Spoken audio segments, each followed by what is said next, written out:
higher biology students do these past paper questions with me. So this one says the diagram shows a blood capillary, tissue cells and a lymphatic vessel.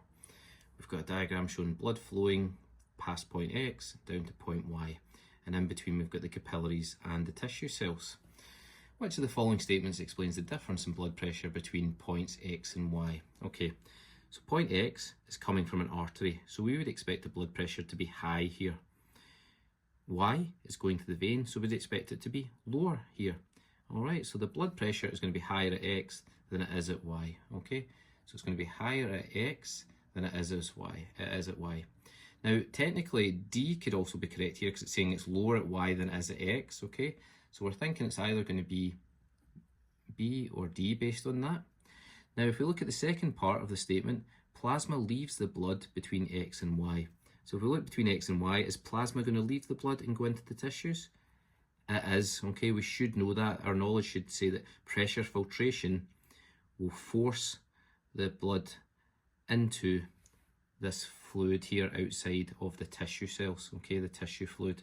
So it should force the plasma from the blood into the tissue fluid.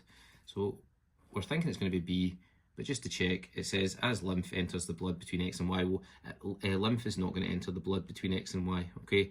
The lymph is going to go in these lymphatic vessels where it will be taken around the body and then it will be returned to the circulatory system later. Question 17. The diagram shows some stages that occur during the control of blood glucose levels. Identify the stage that may not occur in individuals with type 2 diabetes. Okay, now if you have type 2 diabetes, that means that the receptors no longer respond to the insulin. Okay, type 1 diabetes, you cannot secrete the insulin. So if this was about type 1, it would be C that couldn't occur. But because this is type 2 diabetes, then it's going to be about the receptors responding to the insulin. Now, the receptors for insulin are found in the liver and also the muscle cells. And so it's going to be D here. The liver cells detect increased levels of insulin. The liver cells will not be able to do that if you have type 2 diabetes because the receptors on the liver cells will not respond to the insulin. So our answer for this one is going to be D. Hope that helps, folks. I'll see you in the next one.